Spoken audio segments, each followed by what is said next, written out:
Question number 7।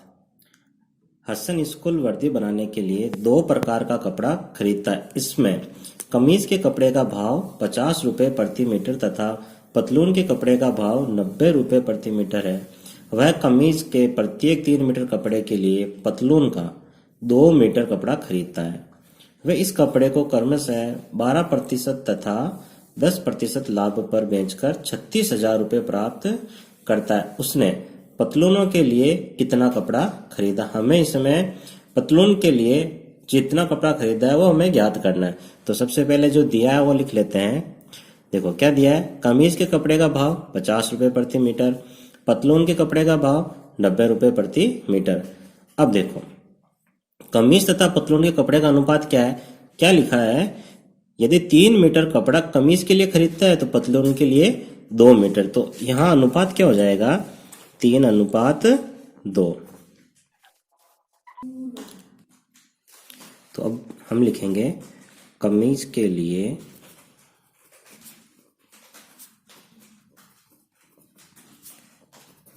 कुल कपड़ा बराबर 3x मीटर और पतलून के लिए पतलून के लिए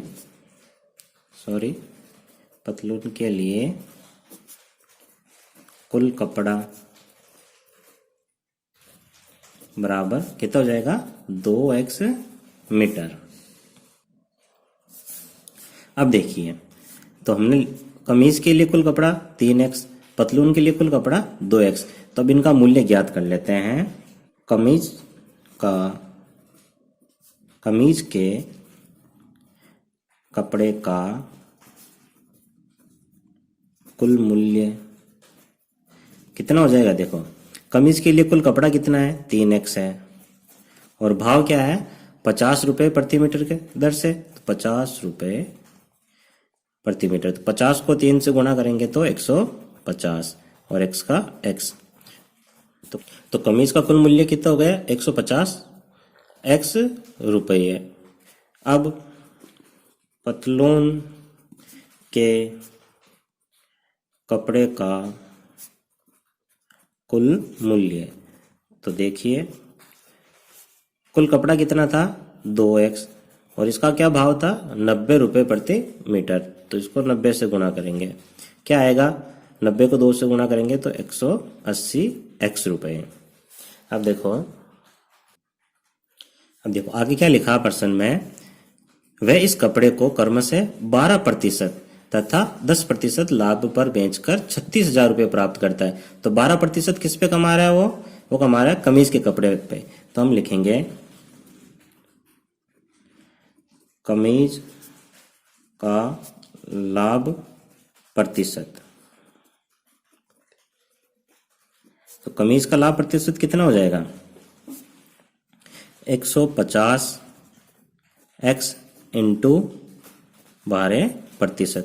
तो प्रतिशत अगर लगा रखा है तो प्रतिशत को हम हटाएंगे तो क्या हो जाएगा, 12/100। इसको सरल कर लेते हैं। देखो 1 0 से 1 0 कट गया, 2 का भाग 12 में 6 बार, 2 का भाग 10 में 5 बार, 5 का भाग 5 में 1 बार, 5 का भाग 15 में 3 बार। तो क्या बचा, 6 और 3, तो 6 को 3 से गुणा करेंगे तो 18 और x का x। तो लाभ प्रतिशत कितना हो गया, 18x। अब पतलून का लाभ,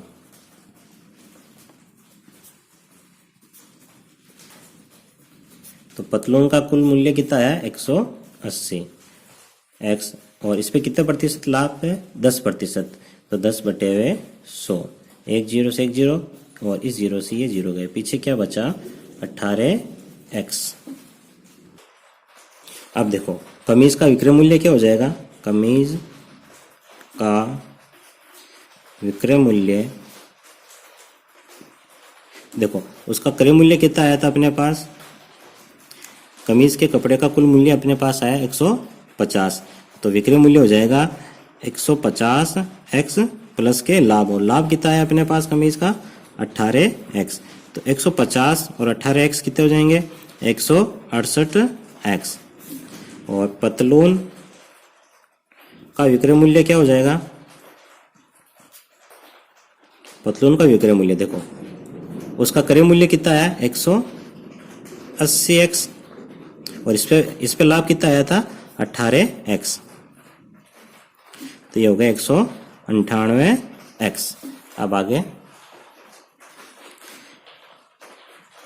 कमीज व पतलून का कुल विक्रय मूल्य क्या हो जाएगा? 168x plus 198x। इनका योग करते हैं। देखो 8 और 8 16, 16 के 6, असल की 1, 6 और 1 7, 7 और 9 16, 16 के 6, असल की 1, 1 1 2, 2 और 1 3। तो अपने पास आया 366x। ये क्या है? कमीज व पतलून का कुल विक्रय मूल्य है अपने पास 366x। अब देखो प्रश्नानुसार, प्रश्न में क्या लिखा हुआ था? प्रश्न में लिखा हुआ था अपने पास, ये देखो प्रश्न देख लीजिए, इसमें लिखा हुआ था कि वह इस कपड़े को क्रम से 12% तथा 10% लाभ पर बेचकर 36,000 रुपए प्राप्त करता है। तो 36,000 रुपए प्राप्त कर रहा है। तो अब हम इसे आगे सरल करेंगे। देखो कुल अपने पास कुल विक्रय मूल्य क्या है? 366x, जो किसके बराबर है? 36,000 के। ये 36,000, यहां हमें x का मान ज्ञात करना है। तो x बराबर 36,000 बटे हुए, देखो 366x के गुणा में इधर आएंगे तो भाग में, तो 366 का अपन भाग देंगे इसमें। सॉरी, प्रश्न में 36,600 है, 36,000 पढ़ लेते हैं। इसमें है अपने पास 36,600, तो हम लिखेंगे 36,600। तो 366 से 366 सीधे ही कट जाएगा, पीछे क्या बचा? 100। तो हमारे पास x का मान क्या प्राप्त हुआ? 100। अब देखो प्रश्न में हमसे क्या पूछा गया था कि पतलून के लिए कुल कितना कपड़ा खरीदा। तो हम लिखेंगे पतलून के लिए कुल कपड़ा कितना खरीदा। देखो हमने ज्ञात किया था 2x और यहां x का मान क्या है? 100। तो 2 इंटू 100 बराबर क्या हो जाएगा? 200 मीटर। तो पतलून के लिए 200 मीटर। अगर हमें कमीज का ज्ञात करना है तो देखो कमीज का भी ज्ञात कर सकते हैं। कमीज का हमारे पास क्या था? 3x। तो 3 इंटू 100 बराबर 300 मीटर। तो पतलून के लिए 200 मीटर और कमीज के लिए 300 मीटर। ये इसका आंसर है। क्वेश्चन नंबर 8, हिरणों के एक झुंड का आधा भाग मैदान में चल रहा है और शेष का 3/4 पड़ोस में ही खेल कूद रहा है। शेष बचे 9 हिरण एक तालाब में पानी पी रहे हैं। झुंड में हिरणों की संख्या ज्ञात कीजिए। चलो सरल करते हैं। देखो सबसे पहले यहाँ हिरणों की संख्या नहीं दे रखी है, वो हमें ज्ञात करनी है। तो हमें क्या करना है? हमें मानना है कि माना हिरणों की कुल संख्या कितनी है? x। अब क्या लिखा है? हिरणों के एक झुंड का आधा भाग मैदान में चल रहा है। तो चढ़ने वाले हिरणों की संख्या क्या हो जाएगी? इसकी आधी है तो x बटे हुए 2। और उसके बाद क्या लिखा है? शेष का 3/4 पड़ोस में ही खेल कूद रहा है। तो खेल कूदने वाले हिरणों की संख्या क्या हो जाएगी? देखो कुल x थे, x में से x बटे 2 चल रहे हैं, तो इनका कितना? 3/4 क्या कर रहा है? खेल कूद रहा है। तो इसको सरल कर लेते हैं। देखो इन दोनों का लेसा आएगा 2, 1 का भाग 2 में 2 बार, 2 को x से गुणा करेंगे 2x, 2 का भाग 2 में 2 में 1 बार, 1 को x से गुणा करेंगे x इंटू 3/4। 2x में से x गया, पीछे क्या बचा x।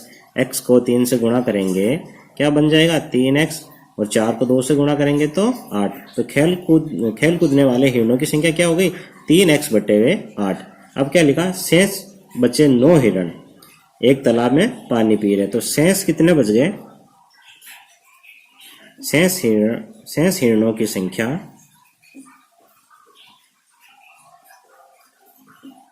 वो है 9। हमसे क्या पूछा गया है कि कुल हिरणों की संख्या क्या है। तो देखो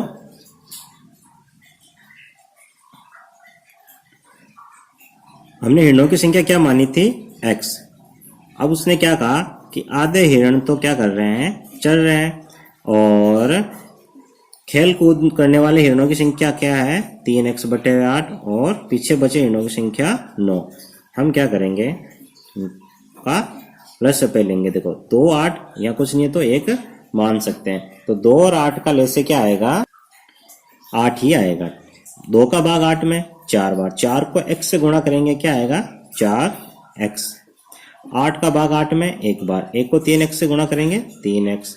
1 का भाग 8 में 8 बार, 8 को 9 से करेंगे 72। अब देखो 8 बटे हुए में, अगर ये बटे हुए में है इसको बराबर में भेजेंगे तो ये जाएगा गुणा में, तो यहाँ हो जाएंगे 8x। तो यहाँ देखो 4x और 3x कितने हो गए 7x प्लस 72।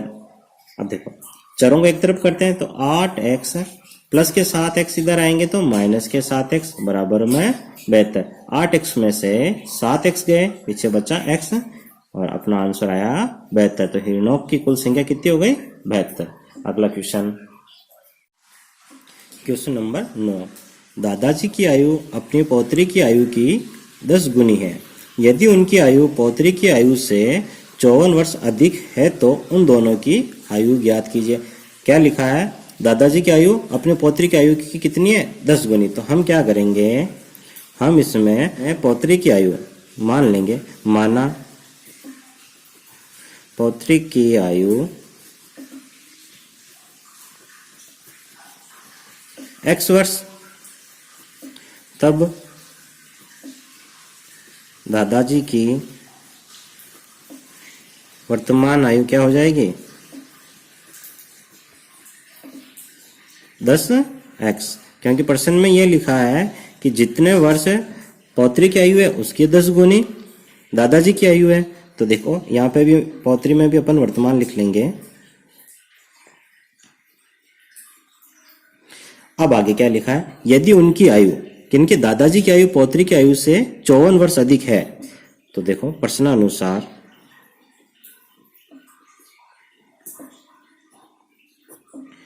देखो ये हो गई पौत्री की आयु, ये हो गई दादाजी की आयु।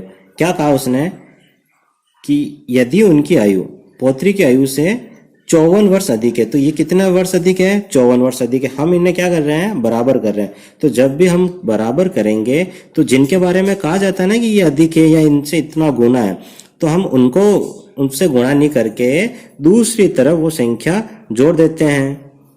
अगर गुणा का कहा है तो हम दूसरी संख्या को गुणा कर देते। तो यहाँ हम पौत्रिक की आयु में 54 वर्ष जोड़ देते हैं। तो ये हो गया x प्लस 54 बराबर के 10x। अब हम क्या करेंगे, देखो चारों को एक तरफ करेंगे तो 54 तो पहले से इस तरफ है, प्लस का x जब इस तरफ जाएगा तो ये हो जाएगा माइनस का x। तो 10x में से x गया, पीछे क्या बचा 9x और बराबर में 54। अब देखो x का गुणांक कितना है 9 है। तो जब भी कोई संख्या गुणा में और बराबर में भेजी जाती है तो वो जाती है भाग में। तो यहाँ हो जाएगा 54 बटे हुए 9 बराबर के x। 9 का भाग 54 में कितनी बार जाएगा,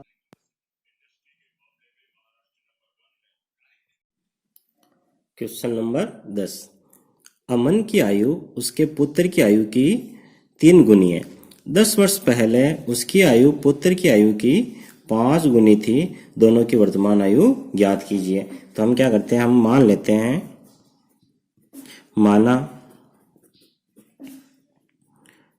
पुत्र की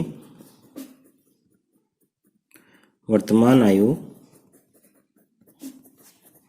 x वर्ष, तब अमन की वर्तमान आयु क्या हो जाएगी, 3 गुनी बता रहे हैं तो हम कर लेंगे उसको 3x वर्ष। अब देखो 10 वर्ष पहले, तो प्रश्नानुसार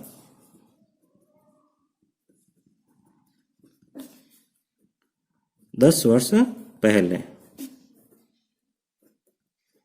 तो 10 वर्ष पहले तो पुत्र की वर्तमान आयु x है, तो 10 वर्ष पहले x माइनस 10 और अमन की आयु 3x माइनस के 10। तो 10 वर्ष पहले उसकी आयु मतलब अमन की आयु पुत्र की आयु की 5 गुनी थी। कितनी गुनी थी, 5 गुनी। तो ये 5 गुना थी, तो हम किसे करेंगे 5 गुना, बराबर करने के लिए इसे 5 से गुणा करेंगे। देखो 5 को x से गुणा करेंगे तो क्या हो जाएगा 5x, 5 को 10 से गुणा करेंगे तो 50 और यहाँ पे 3x माइनस के 10। सरल कर लेते हैं, देखो चरों को एक तरफ कर ले और अचरों को एक तरफ कर ले, तो 5x 3x इधर आएंगे तो माइनस के 3x माइनस के 10 माइनस के 50 उस तरफ गए तो प्लस के 50। 5x में से 3x गए, पीछे क्या बचेंगे 2x और बराबर में 50 में से 10 गए 40। x बराबर 40 बटे हुए 2, क्योंकि x का गुणांक है 2 और जब भी गुणा वाली संख्या बराबर हो जाती है तो भाग में, तो 2 का भाग 40 में 20 बार। तो यहाँ x का मान है अपने पास 20। x का मतलब है पुत्र की आयु। पुत्र की आयु कितनी मानी थी हमने x, तो x का मान क्या है अपने पास,